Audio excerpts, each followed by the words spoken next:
Hi, and welcome to another video by Get It Done Home Repairs. Today's project, we're going to be replacing that sump pump with a new one. And the reason we're going to be replacing it is because it's going to fail. And the way I know it's going to fail is because the other day, this pump was running and there was no water in the pit itself. So I know that the pump itself, the micro switch in there, is malfunctioning. And malfunctioning and not shutting off is one thing, but malfunctioning and not turning on we don't want, because of course all the water's going to come gushing up out of this pit and it's going to wind up flooding out everything we have in the basement. So we're going to actually replace it proactively. Now the one next to it, you see with that yellow colored ball, that's a backup pump, and the backup pump works by water pressure, and the water pressure comes from up here from the city water. So when the water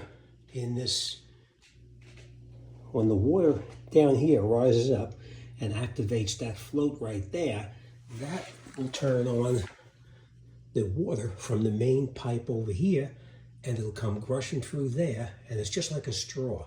The water going past there is going to create suction in this pipe right here, and it's going to pull the water up out of the pit. All right, so what we're going to do now, we're going to leave that one in there. We're not going to replace that one. What we're going to do is we're going to change this other one right here. So, and down right there where you see the light right now, this water actually was shooting out of that, even though the pit was empty. So it was sucking up whatever groundwater was still inside there.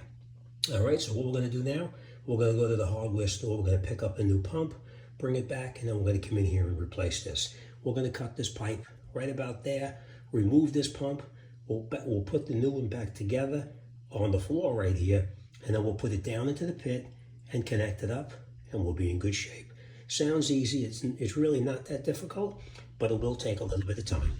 All right, so let's grab the parts. Let's get started.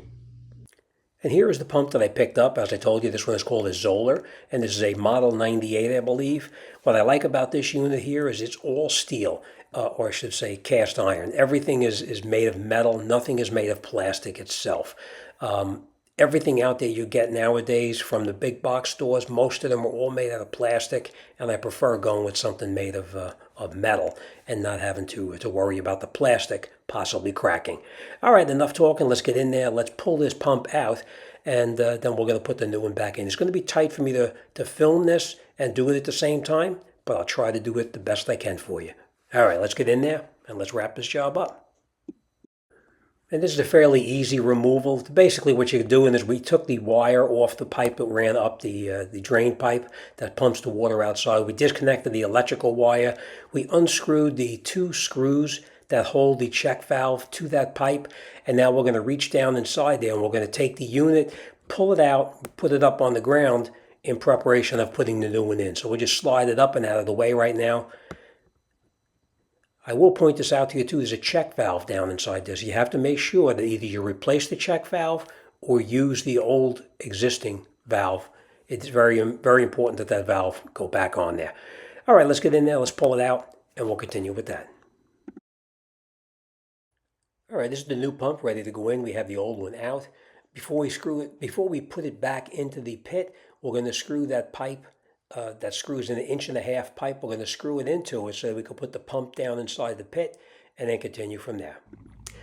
Okay, I just want to point this out to you as well. Now we screwed the pipe into the top of the new pump itself, and what we're going to do now is before we put it into the to the pit, we're going to drill a 3/16 inch hole on the pipe facing down, so that way when the water comes out through that little hole that we're putting in there, it's going to spray down into the pit and not up into the room itself. All right, so I forgot to show you this before, but I just want you to be aware of it, that putting this hole in there is a crucial part of the pump installation. Okay, I'm going to try to show you this the best I can, because as you can guess, it was pretty dark in the pit, and while I was working, there was just no way I could actually get in there and show you what I was doing. But if you see down the bottom right down there, and on the other side there, you'll see there's a brick, 2 bricks laying inside there. And the bricks are in there to give the pump a little bit of height so it's not sitting in all of that debris down on the bottom down there.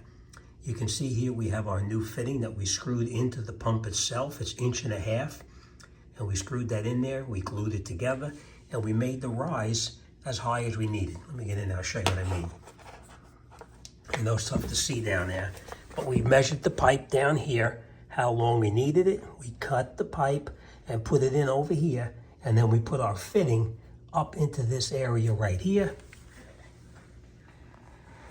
You can see right down there.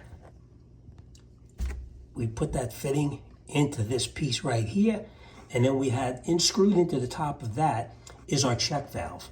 You need to have a check valve on these pumps, because once that water pumps up through the pump into this tube here and then up this way, up and out of the house, that whole tube is full of water. So if you don't have a check valve in the system, that water just winds up draining right back into the pit, and it's counterproductive, because as soon as you pump out all of that water, if that check valve doesn't hold water in that pipe right there, all that water just comes gushing right back down into the pit, and then this pump is going to continually turn on and off, on and off, on and off, because the valve's not working. Now you can see here, we put the check valve on here, and then we took a sleeve, a little rubber sleeve like this, and we took that rubber sleeve and we slid it. It's 1.5 inches, by the way. We got that sleeve on the 1.5 inch pipe here and on the 1.5 inch part down inside there, and then we just tightened it up. We took the pump and turned it to a direction where it's not going to interfere with anything else going on down inside there, and as you can see, nothing is going to interfere with the float. It's nice and free. We then took our cable, our electrical cable, and we brought it up here, and we plugged it in up top, right there, okay? Like that. All right, now of course, when we put our cover back on, we're gonna come in here, we're gonna zip tie this against this pipe right here, but just for demonstration purposes now, I didn't do that. We will put the cover back on and show you what the end product looks like. Now just so you know, this pump I used here is called a Zoller, and I believe it's the Zoller 98. I'll take a picture of the brochure and I'll show you which one I used. Okay, this is the brochure I was telling you about. It tells you everything you need to know for installation on here. It's a fairly simple installation. This one does not have, as I told you earlier, it does not have a dual pump on here. Some units have a pump that is actually a primary pump and a secondary pump. A secondary is powered by battery, but in this particular application, you see that yellow colored ball? That's actually a water-powered backup system that just in case the power goes off, that ball rises up, turns on the water pressure up on the top, right up there, turns on the water pressure right there. The water goes from this pipe straight out to that pipe, and it creates suction on this one right here, and that suction is to drain the pit out. Even in the event of a power failure, an extended power failure, this pump will continue to work because it does not require any electricity to run that pump. All right, so as you saw a second ago, the pump did work. We plugged it in. When the water level came up to where it's the float is actually at the turns on position, it turns on, and as you can hear, that pump is extremely quiet. All right, let's let that water come up a little higher, and we'll see it one more time. But in the meantime, I want to show you how we can work in here when we don't have really much power in this downstairs area here. We have our lights right here that are actually more than adequate to light up the area. I only turned on one of them so I could see what I'm doing, but if I turned the second one on, you see it light up this whole basement like nothing. All right, so that's how we see what we're doing. And we didn't have power back in any place over here at all. So we have our box here, and this one is made by UD Power. And you know I like my UD Power products. But I do get this email all the time. What does UD Power stand for? And there it is. Ultra Durable Power. That's what UD Power means. Okay? Now this one is a smaller unit. This one I believe is the 500, the C500. Wait till you see the new one I just ordered yesterday. And as soon as I get it in, I'll show you the latest one. It's called the S1200. So it's 1200 watts and it's 1800 surge, which is really a lot. All right, so let's get back over to this here. We're finished. We're going to put our cover back on. Once the cover's on, we'll wrap this job up and it'll be done. And I'm going to bring it in the garage and I'm going to show you what that other pump looked like after we took it out.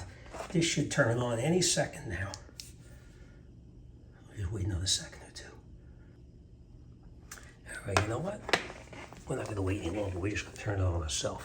If the float comes up, just like that, you'll hear what it sounds like. So this is how quiet that pump is. Nice and quiet. And that's it. This is much quieter than the one that we had in there. All right, let me go in the garage and show you what that old one looks like. Okay, so that was a little bit hard to see in here, but I'll go over this with you anyway. You could see how rusted this pump is. You could see. Look at that. It's been in there for a long time. How long? I have no idea. If I looked up the serial number, I may be able to find how old it is, but it's hard to tell by looking at it just because it's so badly rusted. All right, but it served well, and now it's time to have a new one in there, and hopefully it serves me just as well as this one did. Now the other one, I want to bring this out to you too. The other one had this on there as well. This was actually a secondary float that they had attached over on the side right over here. And I'm thinking that the reason they did that is because this primary float right here failed on it. Either it stayed on or it wouldn't turn on, or probably it wouldn't turn on or wouldn't turn off. But they put this unit on there as a repair for who knows how many years ago. But that's why the other one does not have this, because you don't need a secondary float when you've got a primary float on the unit itself. Okay, so this is what it looks like after we have the cover put back on the pit itself. We zip tied our cable up to the pipe that pumps the water outside so it doesn't lay anywhere on the floor. And that's it, this job is done. And we're ready for the next rainstorm or next flooding event.